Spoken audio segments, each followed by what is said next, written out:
नमस्कार विद्यार्थी मित्रांनो, या 11 फेब्रुवारी पासून आपल्या वर्धा पोलीस शिपाई पदाचं फिजिकल सुरू होणार आहे। आज आम्ही त्या स्पॉटवर आलो आहे ज्या ठिकाणी तुमचं 1600 स्टार्ट होणार आहे मुलांसाठी। बघा, ही जी रेषा आहे ही तुमची 1600चा स्टार्टिंग पॉइंट आहे या वर्षीचा, आणि ही जी दुसरी रेषा आहे ही 1600चा स्टार्टिंग पॉइंट होता मागच्या वर्षीचा। याच लाईनला इथे स्टार्ट आणि इथे तुमचा 1600 मीटरचा एंड दिलेला आहे, पण मागच्या वर्षीचा एंड हा या रेषेवर होता।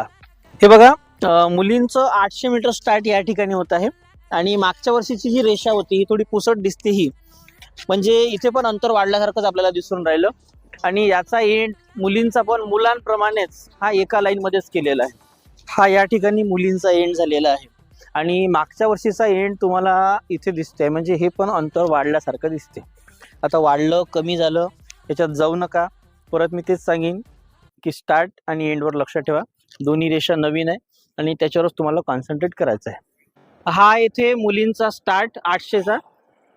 आता या ठिकाणी थोडासा चढ दिसून राहिला आहे तुम्हाला, एकदम हेवी नाही आहे पण आहे, आणि हा चढ थोडा समोर जाऊन वाढून राहिला आहे, इथे थोडा आणखी तीव्र झाला आहे। आता 400 मीटर एंड होईल, तिथून डिवायडर पासून आपल्याला पलटायचं आहे, म्हणजे ज्या ठिकाणी मुलांना पलटायचं होतं त्या ठिकाणीच मुलींना पण पलटायचं आहे। तिथून हळू घेशील। बघा, हा डिवायडर इथूनच मुलांना पलटायचा, इथूनच मुलींना पलटायचं, फक्त मुलांचं अंतर थोडं समोर आहे, मुलींचं स्टार्ट आणि एंड आधी आहे।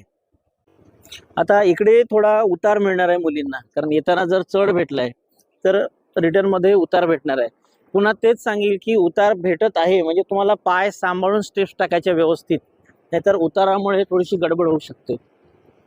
स्टार्ट वर्धा टू नागपूर आणि नागपूर टू वर्धा असा। आता एंडच्या आपण जवळ आलोय, अगदी स्लो घे।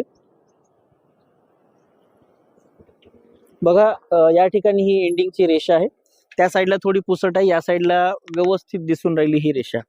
पोलिसांचा पेंडॉलच आहे, तुम्हाला दिसूनच पडते। स्टार्ट आणि एंड साठी एवढं काही घाबरण्याचं कारण नाही। खूप जास्त प्रॅक्टिस करू नका, फक्त प्लॅनिंग बनवा की आपला टायमिंग कसा आहे, पहिला राऊंड किती मध्ये मारायचा, दुसरा राऊंड किती मध्ये मारायचा, याचं व्यवस्थित प्लॅन प्रत्येक विद्यार्थ्याचा आपल्याजवळ रेडी असायला पाहिजे, आणि तोच प्लॅन एक्झिक्यूट करण्याचा प्रयत्न करायचा। प्रत्येकाची स्ट्रॅटेजी वेगळी असते, प्रत्येकाचा स्टॅमिना वेगळा असतो, आणि त्याच्यानुसारच तुम्हाला फिजिकल करायचं आहे।